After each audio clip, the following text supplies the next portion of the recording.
Ahí denle OK. Si no le dan OK, esto los va a sacar y ahí sí que vamos a tener problemas. ¿Se escucha bien? ¿Me escuchan bien? ¿Sí? ¿Todo bien? Sí, claro, súper bien. Yo siempre hago este ejercicio para que ustedes puedan relajarse antes de comenzar. Así que vamos a hacer un ejercicio de elongación, de estiramiento. Así que estírense lo que más puedan, hacia arriba, hacia un lado, oh, hacia el otro. Bostecen. Si quieren bostezar, este es el momento para bostezar. Movimiento de cuello, ¿verdad? Fusión, como está haciendo ahí Gus, fusión. Bien, fusionense ahí con la cámara que está al lado. Sí, no sé qué está funcionando. Bien. Ah, y si, claro, ahí como Héctor y la Angie, si están juntos, hagan su fusión. Si están junto a alguien. Si no están junto a alguien, lo siento, chicos, ya llegará su momento. Dios proveerá una dama, un varón. Pero bueno, ese tema no, maldito, sé que es un tema delicado, pero ese tema no es para hoy día. No es para hoy. El tema de amor lo vamos a dejar para otra ocasión. Hoy día vamos a hablar de un tema bien entretenido, muy, muy bonito. Como ustedes saben, los que han estado ya mucho tiempo acá en la iglesia, conocen a un poco mis gustos, conocen un poco lo que me gusta, me disgusta. Algunos ya saben que a veces ando modo inspector de colegio, ¿verdad? Ustedes ya vieron la semana pasada, inspector de colegio, que a veces ando modo serio, ¿verdad?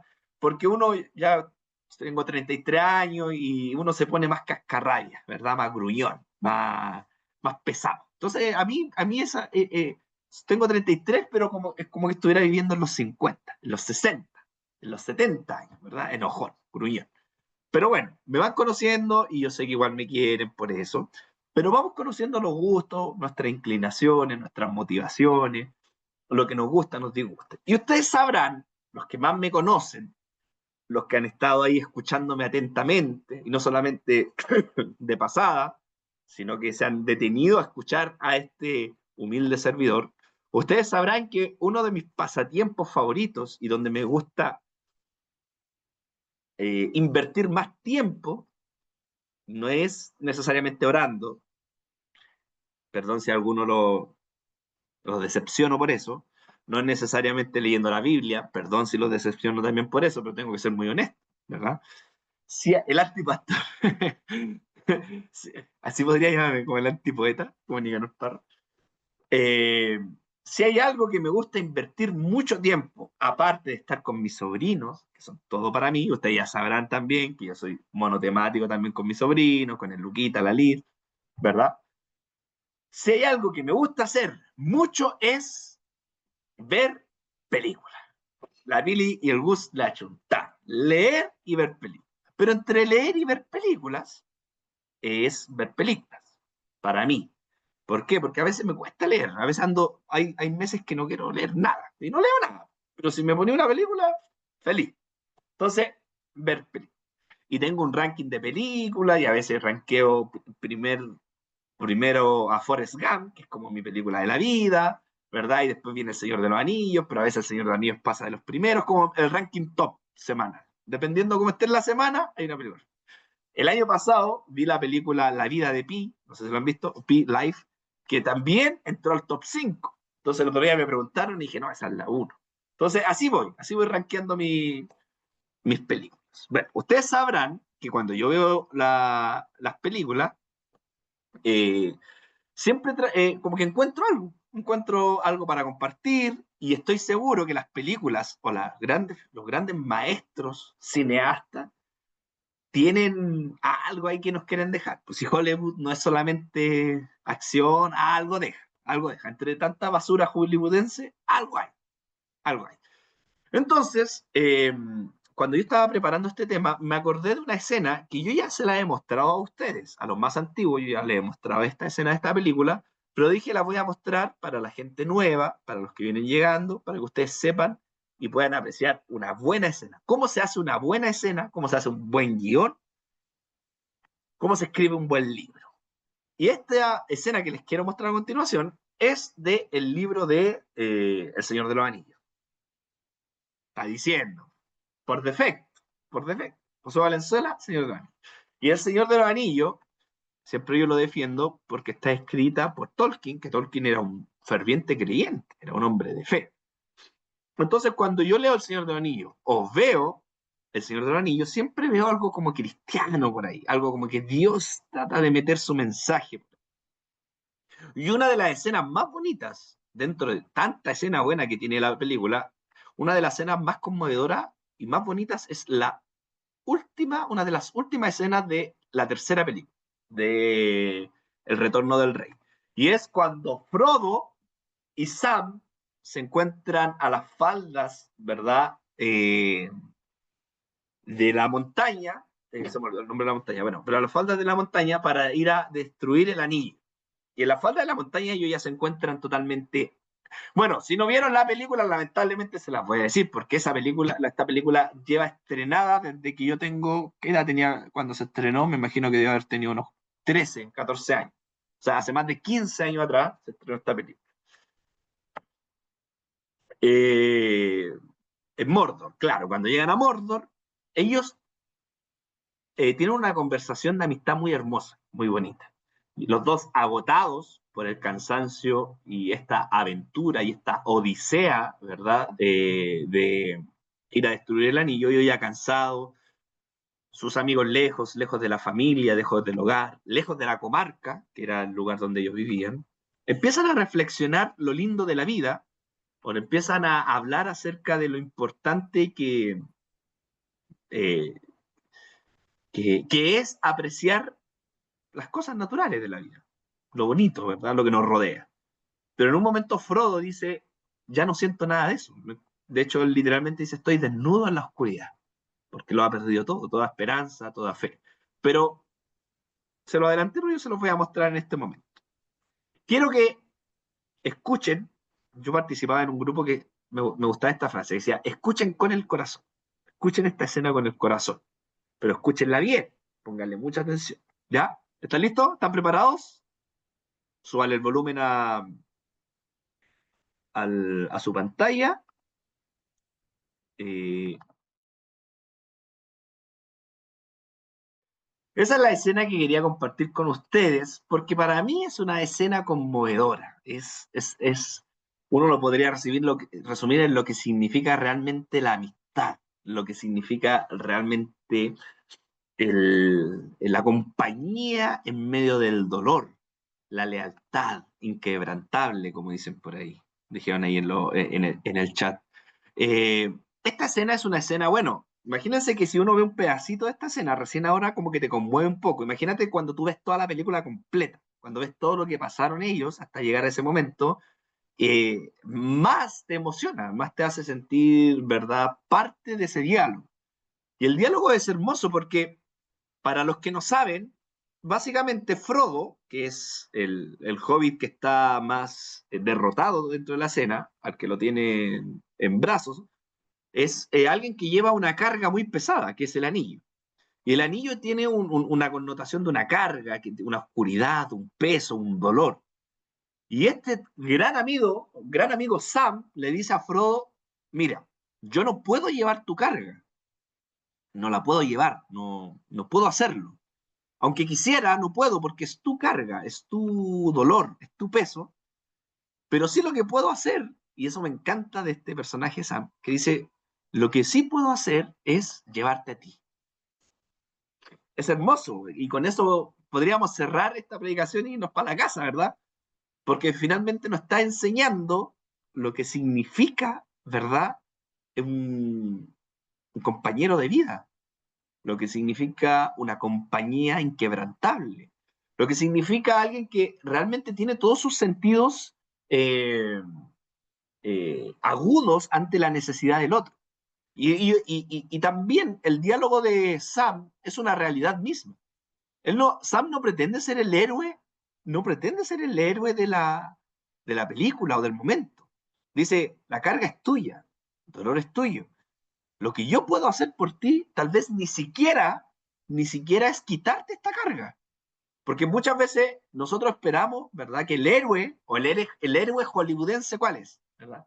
El que le quita la carga al otro, ¿verdad? El que sale y dice, déjamelo a mí, yo resuelvo todo este problema, ¿verdad? Un Superman, o lo que significan estos grandes héroes que tienen tanta fuerza, tienen tanto poder, tienen tantas habilidades, o tienen tantos poderes sobrenaturales, que finalmente el, el receptor no tiene que hacer nada, simplemente esperar que este héroe tome su dolor y se lo quite. Pero me gusta Tolkien porque Tolkien entiende bien la realidad del ser humano. Y la realidad del ser humano es que yo, frente al dolor del otro, posiblemente, y en la mayoría de las situaciones, no se lo voy a poder quitar. No lo voy a poder resolver. Porque no es mi dolor. Porque no es mi vida. No lo estoy sufriendo yo. ¿Cuántos, los que son padres acá, en esta iglesia, cuántos padres no desearían tener el superpoder de sentir ellos el dolor que siente un hijo, por ejemplo? Un hijo cuando se cae, cuando tiene un accidente, cuando se pela las rodillas, las manos, cuando se cae en la bicicleta. Yo siempre me acuerdo que mi mamá me contaba una historia de que yo cuando era chiquitito, como en Luquitas, como mi sobrino, tenía como 5 años, yo metí mis manos en la cadena de la bicicleta y me quedó la mano entera metida en la cadena de la bicicleta y sangrando. Y mi mamá me cuenta que llegaron todos los vecinos porque yo lloraba mucho, no me podían sacar la bicicleta, trataban de romperla con un caimán, ¿verdad? Y no se salía. Y mi mamá, en su acto de desesperación como madre leona, dispuesta a salvar a un niño que está haciendo, ¿verdad? Dolido por, torturado por una bicicleta, ¿verdad? Pudiendo pasar a la peluquería, pasar una tarde estupenda. Ya, se sabe todo el diálogo. La cosa es que mi madre, ¿qué hace? Mete sus manos en la bicicleta y logra sacarme a mí, pero ella queda con sus dedos metidos en la bicicleta y ya no era yo a quien tenía que liberar de las cadenas, sino era mi mamá. Pero mi mamá me dijo, lo haría siempre, siempre, para evitar a ti el dolor, el sufrimiento.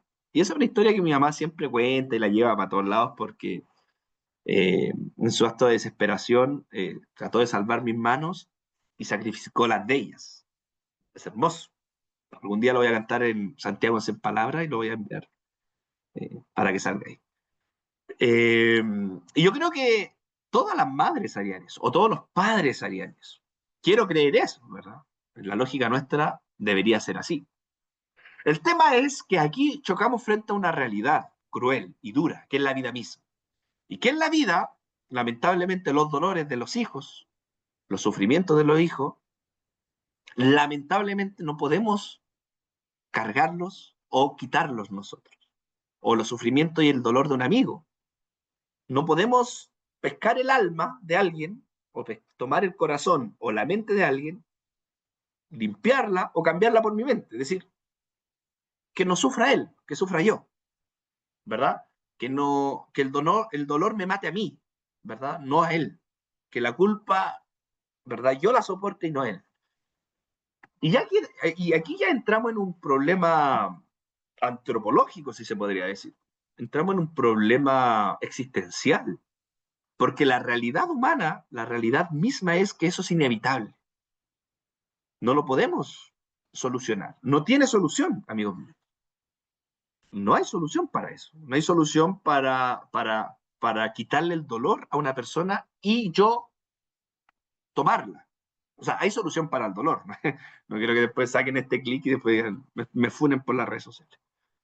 Pero lo que no existe es esa solución de como de teletransportar el dolor del otro, tomarlo yo, cargarlo yo y que el otro no sufra. Yo creo que si existiera esa vacuna, lo primero que harían los padres es encalillarse y comprar esa vacuna, ¿verdad? Para que el dolor de mi hijo, de mi hija, pueda tolerarlo yo. Y pasa lo mismo con esta película. Sam entiende de que el anillo no es su responsabilidad, y aunque él quisiera tomarlo como responsabilidad, no es él. Pero él dice lo siguiente: yo no voy a cargar tu dolor, pero te voy a cargar a ti. Voy a tratar de acercarme un poco a lo que tú estás sufriendo. Voy a tratar de acercarme un poco a lo que tú estás viviendo. Y no sé si ustedes escuchaban la palabra de Frodo, pero Frodo decía una frase que a lo mejor todos hemos dicho en alguna vez en la vida. Él dijo, cuando Sam trata de hacer que Frodo salga de su dolor y le empieza a recordar lo lindo de la vida, ¿verdad? Se viene el tiempo de las fresas con crema, ¿verdad? ¿Te acuerdas de la comarca, las flores, las fiestas, el pan, la cebada? ¿Te acuerdas de eso? Y Frodo dice lo siguiente en su dolor, dice, no, Sam, me siento desnudo en medio de la oscuridad, desnudo en medio del dolor. ¿Cuántas veces nosotros hemos dicho eso? Primero, ¿cuántas veces nosotros no nos hemos sentido desnudos en medio de los dolores de la vida? Solos, abandonados, por Dios incluso. Incluso abandonados por Dios, cuando el silencio de Dios eh, es ensordecedor, como se dice por ahí, ¿verdad? Cuando Dios nos hace presente. El otro día yo le dije que vieran una película, y no sé si la han visto, pero véanla, que habla un poco del silencio. De hecho, la película se llama Silencio, de Martin Scorsese. Está en Prime, la subieron a Prime, así que véanla. Eh, Cuando Dios nos hace presente en medio de nuestras luchas, estamos solos en medio de la oscuridad. Y esto es un problema que si no lo has pasado, y esta es como, ya, si yo soy el antipredicador, esto es como la antipredicación. Porque si no lo has pasado, lo vas a pasar. Porque así es la vida. Porque así, es vivir. Eso es lo que significa vivir, ¿verdad? Que existe el tiempo de la alegría, como diría aquel sabio, ¿verdad? El tiempo de vivir y el momento de morir, ¿verdad? El tiempo de abrazar y el tiempo de dejar de abrazar. El tiempo de alegrarse y también tiempo de llorar. Tiempo de sembrar y tiempo de quitar de raíz lo sembrado. Hay tiempo para todo, momento para todo. Y el momento del dolor, amigos míos, no lo va a evitar nuestra fe, no lo evita nuestro cristianismo, no lo evita nuestra creencia en Dios. Pero entonces, Josué, ¿qué hacemos frente a esta realidad? ¿Qué hacemos frente a nuestra desnudez frente a la oscuridad? O a lo mejor nosotros no hemos pasado por eso, pero hemos visto que algún familiar, alguien que amamos con todo nuestro corazón, nos ha dicho eso, nos ha expresado, estoy solo frente a los dolores de este mundo. Y esto me hace acordar a mí al Evangelio. Ustedes dirán, bueno, el Señor de los Anillos no sale en la Biblia. Pero hay algunas historias dentro de nuestro Evangelio que son muy similares a esto que pasó con Frodo y Sam, que son muy similares a este existencialismo, a esta realidad cruda frente al dolor. ¿Qué hacer frente al dolor del otro? Y es una historia que a mí me fascina. ¿Saben por qué me fascina?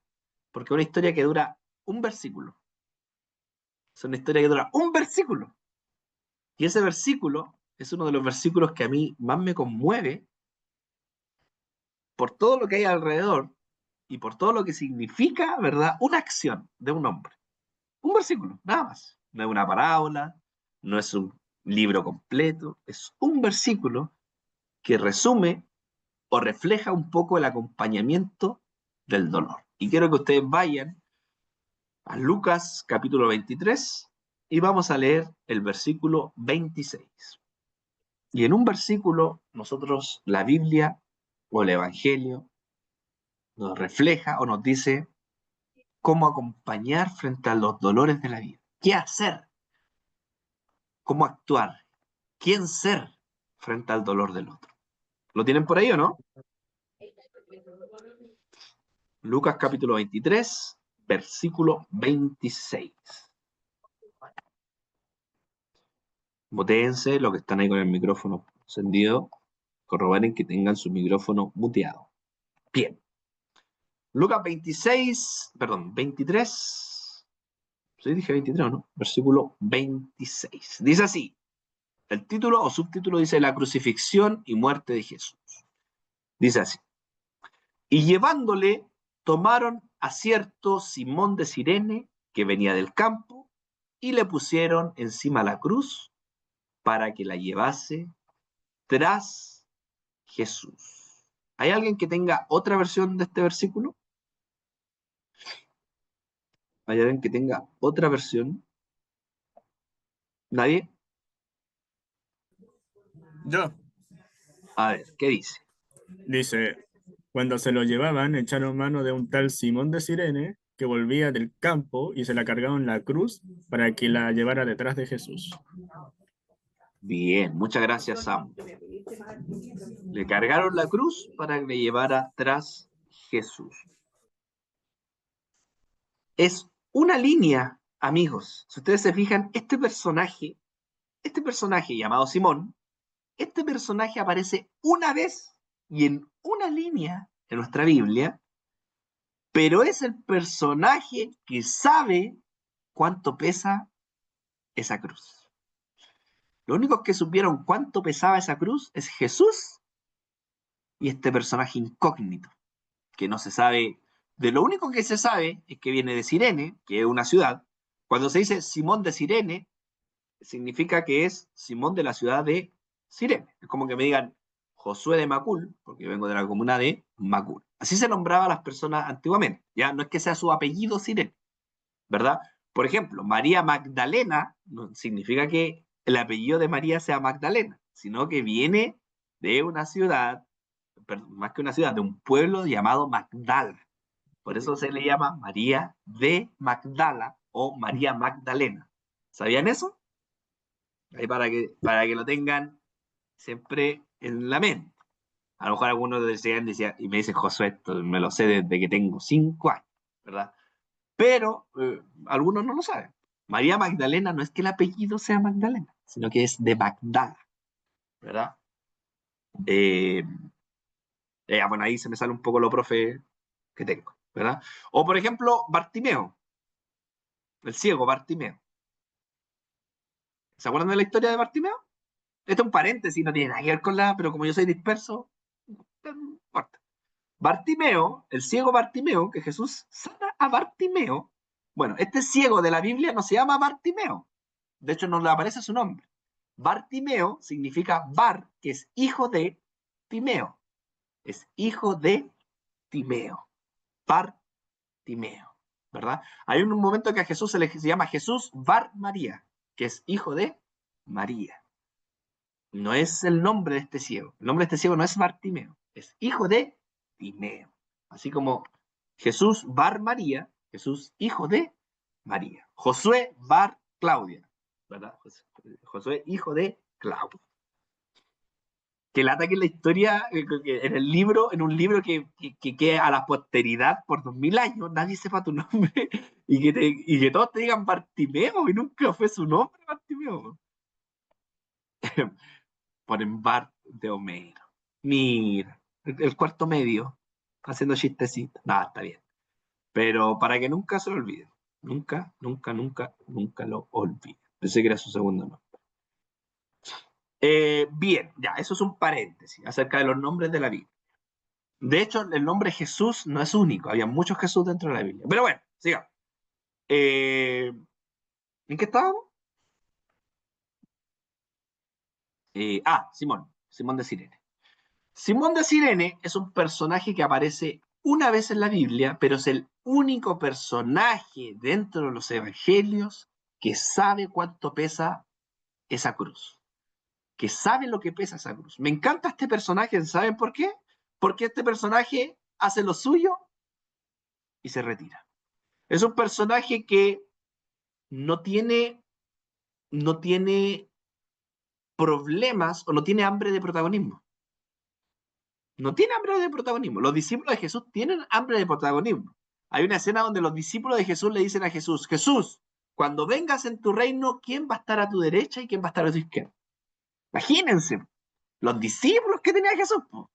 Eso, estaban pensando quién iba primero. Me encanta este personaje de Simón porque no es un personaje que necesite una autorreferencia, no necesita que sea nombrado 10 ni 20 veces, no necesita que sea un libro escrito por él, Lo único que hace este personaje es saber cuánto pesa esa cruz y ayudar a un crucificado. Este personaje llamado Simón tiene mucho que ver con Sam de la serie. De alguna forma, este Simón le dice a Jesús, mira, yo no puedo morir en la cruz, porque no le correspondía a él morir. Yo no voy a morir por los pecados del mundo, ni morir por el mensaje del reino. No puedo, porque no es mi misión y no es mi juicio. Lo que sí puedo hacer por ti es ayudarte a llevar esa cruz. ¿Y qué hizo Simón? Ayudó a llevar la cruz de Jesús, del autor y consumador de nuestra fe. Los únicos que saben cuánto pesa ese camino al Gólgota, Gólgota el, era el lugar donde crucificaban a los insurgentes, ¿verdad? A los que iban en contra del Imperio Romano y los crucificaban en el Gólgota como símbolo de humillación, ¿verdad? Diciéndole al pueblo, si ustedes quieren rebelarse con nosotros, van a terminar así. Y es un camino gigante, un camino muy, muy largo. Y lleva esa cruz con Jesús. Me encanta que Simón no sea parte de los discípulos, porque no se necesita ser parte del discípulo para entender el dolor ajeno. No se necesita ser parte de un grupo selecto o de una comunidad de fe para ser un ayudador y llevar a otras cruces. No se necesita un nombramiento especial, no se necesita un cargo especial, no se necesita, ¿verdad?, llevar 10 años, 20 años en una iglesia. No se necesita nada de eso para ser alguien que lleve y aprenda a llevar la cruz del otro. Aprenda a llevar la cruz del otro. Entonces, frente a los dolores de la vida, frente al dolor ajeno, frente, ¿verdad?, al drama que es la vida, la existencia misma, lo primero que podemos hacer y debemos hacer nosotros y que está a nuestras manos es decir, mira, yo no te puedo quitar este dolor, pero sí te puedo acompañar en él. A lo mejor no puedo sentir lo que tú sientes. La depresión que te consume a lo mejor, aunque quisiera y me esforzara, no la puedo sentir hoy día yo tal vez.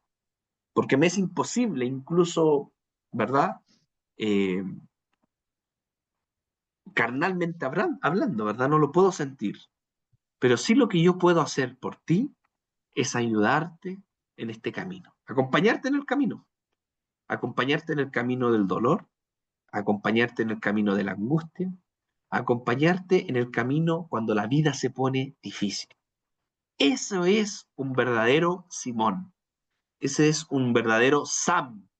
Ese es un verdadero hombre que ha entendido que su misión en este mundo tal vez no es ser el héroe que lleve en sí los dolores del mundo, pero sí un acompañante de dolores. Un caminante que camina al lado de los que sufren, que camina al lado de alguien que se duele, que la vida le está doliendo, simplemente estoy a tu lado, simplemente te acompaño.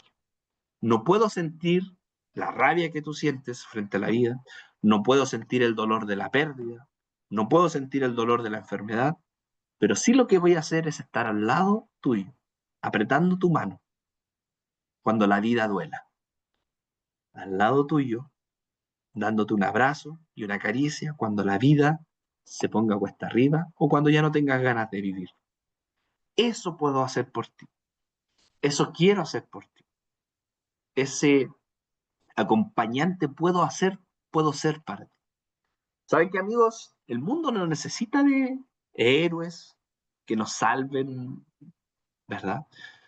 El mundo necesita de personas que acompañen a otras en los dolores. El mundo necesita de personas tan humanas que digan, no puedo resolver lo que te está pasando, pero puedo estar al lado tuyo.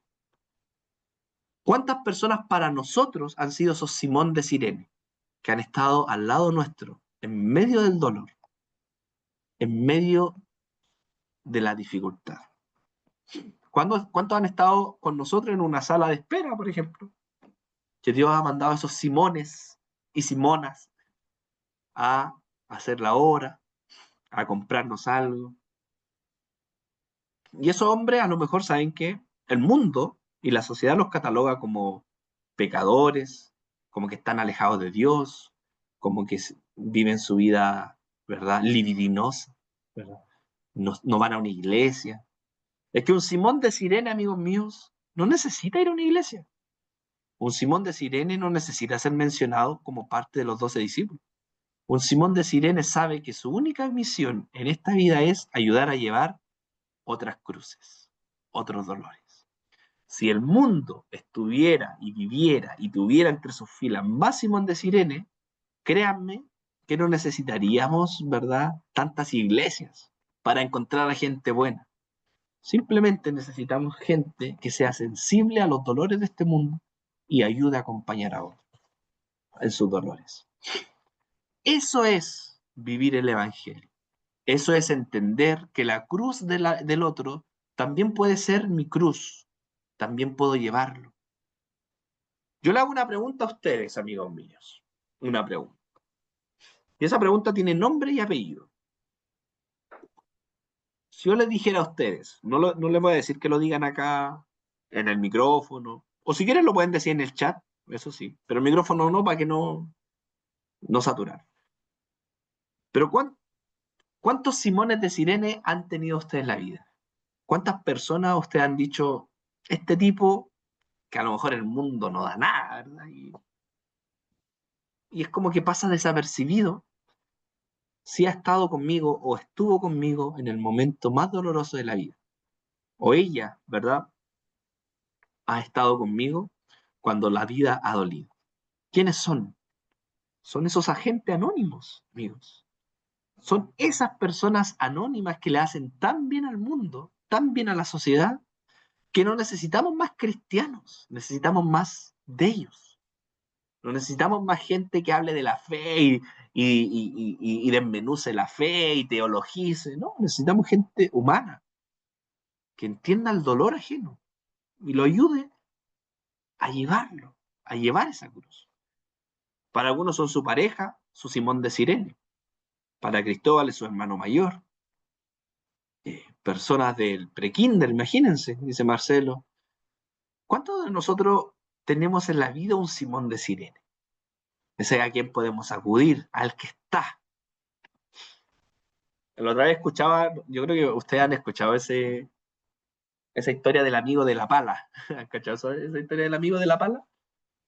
El amigo de la pala. De la pala, una pala. El amigo de la pala. Y es que es cuando, es muy rápido, la historia es como una parábola, es como una parábola moderna, diría yo.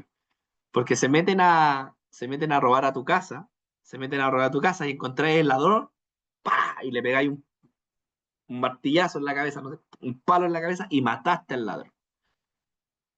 Entonces, ahí está el dilema. ¿A quién llamo? Llamo a un amigo que si lo llamo y le digo, oye, maté al ladrón. Hay dos tipos de amigos. Uno que te va a decir, llama a los carabineros y entrégate. Y otro que va a decir, voy con una pala, ¿verdad? Y lo enterramos y pasamos. No, es el amigo de la pala.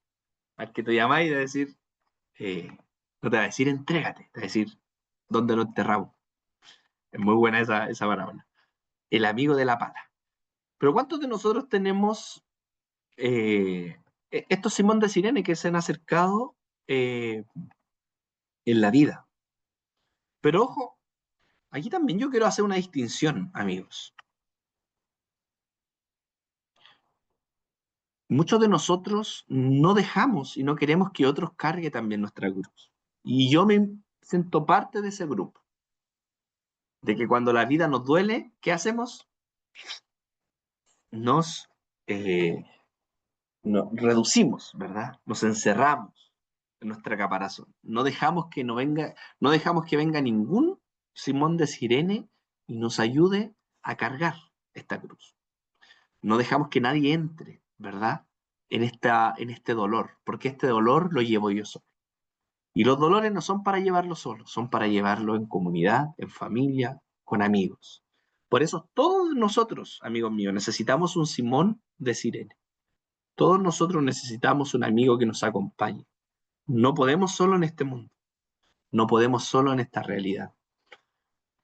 Y ahora hago, y para terminar, le dije que iba a ser cortita la reflexión, le hago otra pregunta a ustedes. ¿Ustedes han sido un Simón de Sirene para otro? ¿Han sido para otro alguien que ayude a cargar la cruz? ¿O vivimos eh, para nosotros mismos, acumulando, sintiéndonos cómodos nosotros, en nuestro lugar seguro, ¿verdad? Que nadie me moleste, que nadie me exija mucho, ¿verdad? No me comprometo tanto porque sé que no voy a estar. ¿Cuántos de nosotros realmente vivimos la vida así? Vivimos la vida para nosotros y para mi familia, para nadie más. Pero si nosotros hemos recibido la fe de Jesús, amigos míos, si nosotros hemos recibido la fe de Jesús, esa fe es una fe con ojos abiertos que entiende el dolor del otro. Porque Jesús pasó por este mundo, como diría un buen profesor, como el profeta de la compasión. Jesús era un profeta de la compasión. Si algo movía a Jesús, era la compasión. La compasión. La compasión. Si algo era el motor de Jesús, era un motor compasivo. No había nada más que mueva el corazón de Jesús que la compasión, que la empatía, que la misericordia. Amigos, para terminar, esta iglesia no necesita de supercristianos, no necesita que tú dejes, ¿verdad? Y el otro día lo dijo Santiago, y es así. Esta iglesia no espera que nosotros seamos santos, no espera que tú dejes de echar garabatos, no espera que tú dejes de tomar ni de fumar. No, eso es algo tuyo, y si tú, ¿verdad?, consideras que está bien, perfecto. Si consideras que está mal porque te daña tu cuerpo, bien también. Pero lo que espera esta comunidad es que dentro de sus filas y dentro de este grupo de personas hayan personas compasivas, hayan personas que entiendan el Evangelio y aprendan a convivir con el dolor del otro. Aprendan a hacerse parte de este mundo, porque no estamos solos, no vivimos solos. El dolor del que está al lado es mi dolor también. Esa es la fe cristiana. Eso es lo que movió a Jesús. Eso es lo que hizo a Jesús alimentar a una multitud. No para que en la Biblia después se pusiera y dijeran, oh, Jesús alimentó a 5.000. No. Lo que movió a Jesús es que tenían hambre. El hambre movía a Jesús. El hambre cuando te suena la tripa. Eso movía a Jesús. El dolor ajeno. Y eso es lo que tiene que mover a esta iglesia. Esta iglesia no necesita, amigos míos, que ustedes estén todos los domingos con la mejor pinta y con la mejor Biblia. Esta iglesia quiere y espera que las personas que participen en ella sean personas sensibles a la humanidad, sensibles al mundo. Que si hay que ponerle el pecho a las balas por el otro, ponerle el pecho a las balas. Si hay que defender la causa del desvalido, defenderlo. Si hay que defender al otro, defenderlo. Si hay que ponernos nosotros primeros para defender a los más pequeños, para proteger al que no tiene nada, ser nosotros los primeros. Esa iglesia más humana. Había un teólogo que me encanta que dice lo siguiente, dice, se llama John Sobrino, dice, cuando se cuente la historia de la iglesia, cuando se cuente la historia de la iglesia, y ahí yo le voy a poner apellido, cuando se cuente la historia de la iglesia de la casa, que esa historia se parezca a la historia de Jesús. Que el día de mañana, cuando no estemos nosotros, si un día se cuenta la historia de esta iglesia, que esa iglesia se parezca a Jesús. Una iglesia compasiva, una iglesia de amor, una iglesia inclusiva, una iglesia que no mira cuántas veces dijo un garabato a esta persona, cuánto tomó, cuánto fumó, no. Es una iglesia que mira al mundo con compasión, pasar por el mundo como personas compasivas. Espero que nunca se diga de esta comunidad que era una comunidad rigurosa, tajante, una comunidad, ¿verdad?, que no pasaba ninguna, una comunidad que lo único que esperaba es que cada uno de sus miembros pueda ser un miembro santo y consagrado, no. Una comunidad compasiva, sencilla, que pasa por el mundo haciendo el bien. Cuando Pedro habló de Jesús, dijo, hubo un hombre que pasó por el mundo haciendo el bien. A ese hombre lo mataron ustedes. Así dijo Pedro a las autoridades. Hubo un hombre que pasó por este mundo haciendo el bien. Espero que cuando se cuente mi historia de Josué, que se cuente la historia de Úrsula, de la Vanessa, de la Ponchi, de la Ángel, del Walter, o del Walter, de la Pame, de los Almendros, de la Maritza, de Guillermina, estoy nombrando así a bazar, de Felipe, de Dote y Capé, de Giovanni, de Priscila, de Carlos, de Misael, de Karina, de Cote, Noah, Nemo, de la Pau. ¿Qué más? Voy a dejar afuera alguno porque no. Del César. Amigos, que el día que se cuente la historia de ustedes y ya no estemos en este mundo, se diga, esta historia se parece a la historia de Jesús. Hay un sacerdote que me gusta mucho que se llama Monseñor Romero. Él era un sacerdote de El Salvador. Sí. Y decían, ¿saben lo que decían de él? ¿Saben lo que decían de él? Él murió. Bueno, fue asesinado por, por el ejército, pero se decía él, y se dice diciendo él, se dice diciendo, ¿sí? Se continúa diciendo él, se continúa diciendo de él, con Romero, porque así era su apellido, Dios pasó por El Salvador. Dios pasó por El Salvador con Monseñor Romero. Dios pasó por Macul, por Puente Alto, por San Bernardo, por Concepción, por Santiago, por el norte, con la gente de la casa. Y nada más. Y salimos de la historia. Y la gloria es para Dios, como dirían el pastor Rocha, ¿verdad? Eso me encanta de Simón. No hay ni un libro de Simón de Sirene. No se han escrito grandes prédicas, no se han escrito grandes homilías, no hay iconografía, nada. Pero sí fue el hombre que cargó la cruz de Jesús y desapareció. Eso tenemos que ser en el mundo. Sacar nuestra hambre de protagonismo. Tenemos mucha hambre de protagonismo, sobre todo en las redes sociales, ¿verdad? Y por eso Jesús le dice a sus discípulos, cuando ustedes ayuden a alguien, no hagan alarde. Cuando ustedes alimenten a alguien y hagan el bien por alguien, no suban una foto. Cuando ustedes visiten a alguien que está enfermo, chiquillos, no suban una historia. No lo publiquen en todo el mundo. Sé que uno lo hace de repente para motivar y está bien, ¿verdad? Tampoco quiero hacer un juicio de valores con el corazón que usted lo hace. Pero, calladito, que no sepa tu izquierda lo que hace tu derecha. Ese es el evangelio, eso es ser un Simón de Sirene. Eso es. Para terminar, quiero leer un pequeño,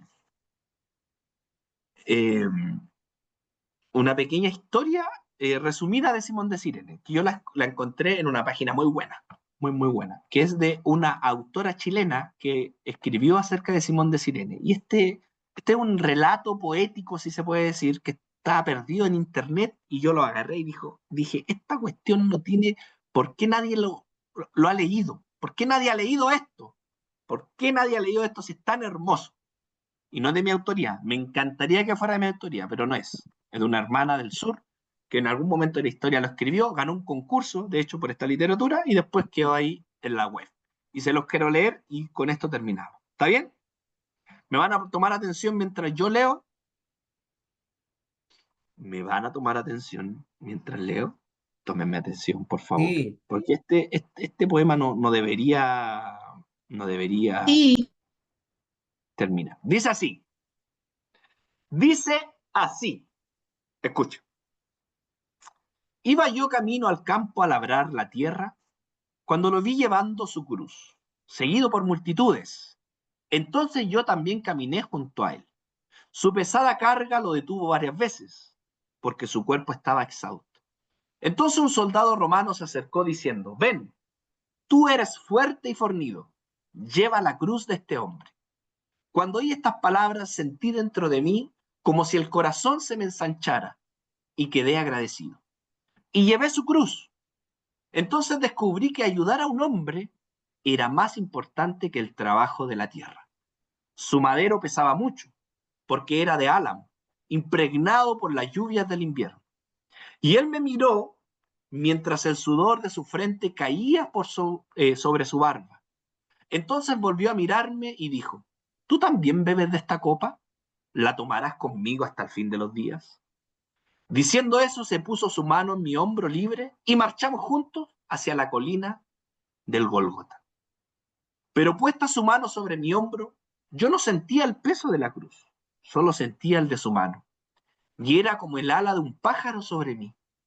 Luego alcanzamos la cima, y allí era donde iban a crucificarlo. Entonces sentí el peso de la cruz. No dijo palabra alguna mientras hundían los clavos en sus manos y pies, ni lanzó el menor gemido, y su cuerpo no tembló bajo los golpes del martillo. Parecía como si su mano y pies hubieran muerto y que solo hubieran vuelto a la vida al bañarse de sangre. Sin embargo, también parecía como si anhelara los clavos como el príncipe su cetro, y que él ansiaba ser elevado, alto, muy alto. Mi corazón no tuvo advertencia de ocuparse de él. Yo estaba perplejo de asombro. Ahora el hombre de cuya cruz yo había llevado se había convertido en mi propia cruz. Si me hubieran dicho otra vez, lleva la cruz de este hombre, la habría llevado hasta que mi camino terminara en la muerte.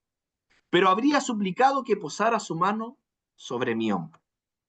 Desde ese día no volví a conocer el descanso.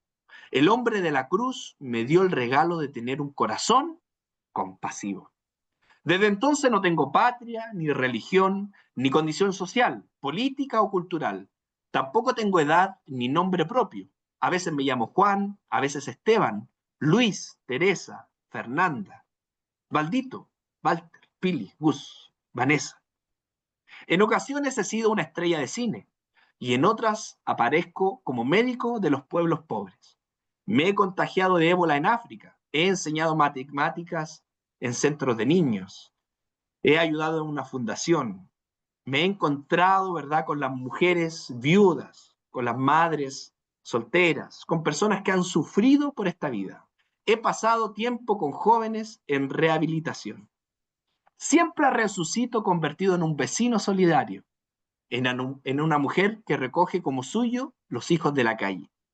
Visito a los encarcelados y acompaño en funerales de los que mueren solos. Puedo ser joven o viejo, mujer o hombre, sabio o ignorante. Soy del norte y del sur. Soy famoso y soy desconocido. Esto ha pasado desde hace ya muchos años, mas cada vez que sigo el surco de mi campo y cuando el sueño trata de apoderarse de mí, pienso en aquel día cuando volvía del campo y unos soldados cargaron sobre mí la cruz de aquel hombre querido. Su nombre era Jesús. Ese es el relato, amigos. Se los voy a enviar al grupito para que lo tengan. Hermoso. Y en mi oración yo digo, Señor, quiero ser ese Simón de Cirene para otros. Oremos. Oremos. Oremos y después voy a hacer unas preguntitas para compartir y ya ir terminando, ¿verdad?, esta reflexión. Oremos. Gracias, Padre, te doy por esta hermosa mañana que tú nos regalas. Gracias, Señor, porque hoy tú nos enseñas, Señor, a que lo más importante del Evangelio es ser personas compasivas, ser personas que entienden y viven la misericordia. Ayúdanos a ser como este Simón de Cirene. Ayúdanos a ver en el dolor del otro también nuestro dolor. A lo mejor no lo podemos sentir, a lo mejor no es nuestra cruz, no es nuestra carga, pero ayúdanos, Señor, a poder tomar esa cruz y si en algo podemos ayudar al que sufre, hacerlo nosotros. No queremos pasar por el mundo, Señor, solamente recibiendo, sino también dando. Porque hemos aprendido que incluso los más pobres, la gente que menos tiene, también son ellos los que pueden dar y se dan por otros. ¿Cuántos de nosotros no hemos tenido, Señor, una abuelita, un tío, que no lo tenía nada, pero cada vez que alguien visitaba su casa, había algo para dar, algo para otro? Ayúdanos a ser esas personas, a ser personas que se entreguen por el mundo y que un día, si se cuenta la historia nuestra, esa historia se parezca a la historia de Jesús. El hombre que pasó por este mundo, que se despojó de su gloria, despojó de su trono, se hizo hombre. Y no solamente se hizo hombre, se hizo pobre. Y no solamente se hizo pobre, se hizo siervo. Y se entregó tanto, se despojó tanto, que incluso se despojó de su vida para enseñarnos a vivir. Ayúdanos a vivir en ese espíritu del despojo. Ayúdanos a vivir la vida del despojo, que nada nos pertenece. Y si algo nos pertenece, compartirlo con otro. En el nombre de Jesús, amén.